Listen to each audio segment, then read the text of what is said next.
মুখ্যমন্ত্ৰীৰ পুত্ৰ হিচাপে কিমান সম্পত্তিৰ মালিক হ'ল গৌৰৱ গগৈ। মুখ্যমন্ত্ৰীৰ পুত্ৰ হিচাপে কিমানটা কোম্পানী নিজৰ নামত কিনি ল'লে গৌৰৱ গগৈয়ে। মুখ্যমন্ত্ৰীৰ পুত্ৰ হিচাপে কেইখন চাহ বাগিচা কিনিলে গৌৰৱ গগৈয়ে। এক কথাত ক'বলৈ গ'লে কিমান কোটি টকাৰ সম্পত্তিৰ মালিক হ'ল গৌৰৱ গগৈ। আজি এই ভিডিঅ'টোৰ জৰিয়তে সকলোখিনি কথা স্পষ্টকৈ আপুনি জানিব পাৰিব। গৌৰৱ গগৈ এজন MP হিচাপে কিমান দক্ষ, এই ভিডিঅ'টো শেষলৈকে চালে আপুনি A to Z জানিব পাৰিব আৰু আপুনি হয়তো ভাবিবলৈ বাধ্য হ'ব। প্ৰথম কথা যে তেওঁ পিতৃ প্ৰয়াত শ্ৰদ্ধাৰ তৰুণ গগৈ ডাঙৰীয়াৰ অসমত 15 বছৰ মুখ্যমন্ত্ৰী আছিল। তেতিয়া গৌৰৱ গগৈ ডাঙৰীয়াৰ বয়স আছিল মাত্ৰ 18 বছৰ। বিদেশত পঢ়া শুনা কৰিছিল আৰু বিদেশতে এগৰাকী যুৱতীৰ সৈতে বিবাহত আবদ্ধ হৈছিল। আপোনালোকে এতিয়া বৰ্তমান নিশ্চয় শুনিবলৈ পাইছে যে গৌৰৱ গগৈৰ পত্নীগৰাকীয়ে অসমীয়াৰ পৰম্পৰা নাজানে, অসমীয়া ভাষা নাজানে, অসমীয়া কলা সংস্কৃতি ধৰি ৰাখিব নোৱাৰে। এই সকলোখিনি আজি এই ভিডিঅ'টোৰ জৰিয়তে আলোচনা কৰিম। কিমান যোগ্য, কিমান দক্ষ, কিমান কোটি টকাৰ সম্পত্তিৰ মালিক হ'ল গৌৰৱ গগৈ। পাৰিলেহেঁতেন বিদেশতে এটা চাকৰি কৰি সুন্দৰকৈ জীৱন নিৰ্বাহ কৰিবলৈ, পাৰিলেহেঁতেন এটা চৰকাৰী চাকৰি কৰিবলৈ, নাইবা পঢ়া আধাতে সামৰি ডাঙৰ ডাঙৰ কোম্পানীৰ মালিক হ'বলৈও পাৰিলেহেঁতেন গৌৰৱ গগৈ। কিয়নো তেখেতৰ পিতৃ শ্ৰদ্ধাৰ তৰুণ গগৈ ডাঙৰীয়াৰ 15 বছৰ মুখ্যমন্ত্ৰী হোৱাৰ উপৰিও মুখ্যমন্ত্ৰী আগত আছিল সাংসদ। কিন্তু বৰ্তমান সাংসদ হিচাপে কিমান দক্ষ গৌৰৱ গগৈ, আপুনি হয়তো জানি আচৰিত হ'ব। কেৱল অসমতে নহয়, কেৱল উত্তৰ পূৰ্বাঞ্চলতে নহয়, ভাৰতৰ দক্ষ সাংসদৰ ভিতৰত অন্যতম হৈছে গৌৰৱ গগৈ ডাঙৰীয়া। কেৱল অসমৰে নহয়, কেৱল উত্তৰ পূৰ্বাঞ্চলৰে নহয়, ভাৰতৰ বিভিন্ন জ্বলন্ত সমস্যাৰ ওপৰত স্পষ্টবাদী আৰু প্ৰত্যেকটো সমস্যাই দাঙি ধৰে সাংসদত। আপুনি হয়তো জানি আচৰিত হ'ব, মণিপুৰৰ দৰে জ্বলন্ত সমস্যা কোনো এজন সাংসদে মাত মতা নাছিল বা মাত মতাৰ সাহস কৰা নাছিল, কিন্তু এই জনা গৌৰৱ গগৈ ডাঙৰীয়াই মাত মাতিছিল।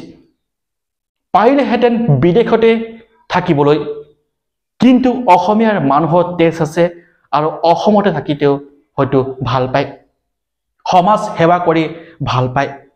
গৌৰৱ গগৈ ডাঙৰীয়াৰ আজি কংগ্ৰেছৰে হওক বা বিজেপিয়ে হওক, নাইবা কোনো ৰাজনৈতিক দলৰে হওক, আমি ক'বলৈ নিবিচাৰোঁ, কিন্তু মানুহ হিচাপে তেওঁ কিমান দক্ষ।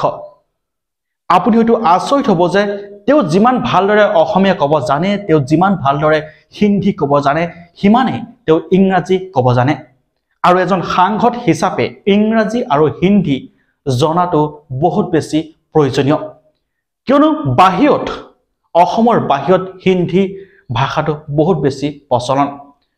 হিন্দী আৰু ইংৰাজী ভালদৰে ক'ব নোৱাৰিলে কেনেকৈ অসমৰ জ্বলন্ত সমস্যাসমূহ সাংসদত প্ৰধানমন্ত্ৰী ডাঙৰীয়াৰ আগত অৱগত কৰিব পাৰিব। যোৱা 10টা বছৰে সাংসদ হিচাপে যথেষ্ট জনপ্ৰিয়তা অৰ্জন কৰিছে আৰু অসমকে ধৰি উত্তৰ পূৰ্বাঞ্চলৰ বহু জ্বলন্ত সমস্যাৰ ওপৰত মাত মাতিছে সাংসদ গৌৰৱ গগৈয়ে। তেওঁ সাংসদ হিচাপে বহুত বেছি দক্ষ, তেওঁ সাংসদ হিচাপে বহুত বেছি যোগ্য। পাৰিলেহেঁতেন বিদেশত চাকৰি কৰিবলৈ, পাৰিলেহেঁতেন বহুকেইটা কোম্পানী মালিক হ'বলৈ, কিন্তু তেওঁ তেনে নকৰিলে। তেওঁ তেনে নকৰি অসমবাসীৰ ৰাইজৰ সমস্যাসমূহৰ ওপৰত মাত মাতিবলৈ বা সমস্যাসমূহ সমাধান কৰিবলৈ ৰাজনীতিত যোগদান কৰিলে। তেওঁ পত্নীগৰাকীৰ কথা বহু ৰাজনীতিবিদে এতিয়া কৈছে যে অসমীয়া পৰম্পৰা ধৰি ৰাখিব নোৱাৰে, কিন্তু সেইগৰাকী গৌৰৱ গগৈ ডাঙৰীয়াৰ পত্নীয়ে অসমীয়া সাজ পাৰযোৰ পিন্ধি অসমত কিন্তু থাকে। আপুনি হয়তো জানি আচৰিত হ'ব যে গৌৰৱ গগৈ ডাঙৰীয়া এজন উচ্চ শিক্ষিত ব্যক্তি। বৰ্তমান সময়ত আমি কোনো এটা ৰাজনৈতিক দল চাই ভোট দিব নালাগে। বৰ্তমান সময়ত মানুহ চাই, ব্যক্তিজনক চাইহে ভোট দিব লাগে। কাৰণ দল যিয়ে নহওক, যদি সেই ব্যক্তিজন ভাল হয় তেনেহ'লে নিশ্চয় অসমৰ জ্বলন্ত সমস্যাসমূহ দাঙি ধৰিব পাৰিব বা অসমৰ জ্বলন্ত সমস্যাসমূহ সমাধান কৰিব পাৰিব। গৌৰৱ গগৈ আজি আচাৰ ব্যৱহাৰ যেনে ধৰণৰ কোনে হয়তো ভাবিবই নোৱাৰে যে এইগৰাকী ব্যক্তি তেখেতৰ পিতৃ 15টা বছৰে অসমৰ মুখ্যমন্ত্ৰী আছিল, কিন্তু সকলো মানুহৰ লগতে মকা মিলাকৈ থাকি ভাল পায় গৌৰৱ গগৈয়ে। গৌৰৱ গগৈ এজন উচ্চ শিক্ষিত দক্ষ সাংসদ আৰু এতিয়া অসমবাসী ৰাইজৰ আগত সকলোখিনি যোৰহাটবাসী সমষ্টিৰ ওপৰত সকলোখিনি আপোনালোকে এজন দক্ষ ব্যক্তিক বাচিব নে আন কাৰোবাক, কিন্তু সাংসদ হিচাপে তেখেত হয়তো অসমৰ আটাইতকৈ এজন অসমৰে নহয় ভাৰতৰে আটাইতকৈ এজন দক্ষ ব্যক্তি। বাকী যিমান পাৰে সিমান এই ভিডিঅ'টো শ্বেয়াৰ কৰক আৰু ৰাজনীতিৰ নামত নিজৰ পত্নীগৰাকীক তথা পৰিয়ালক হেকাটন পাৰিবলৈ এৰক।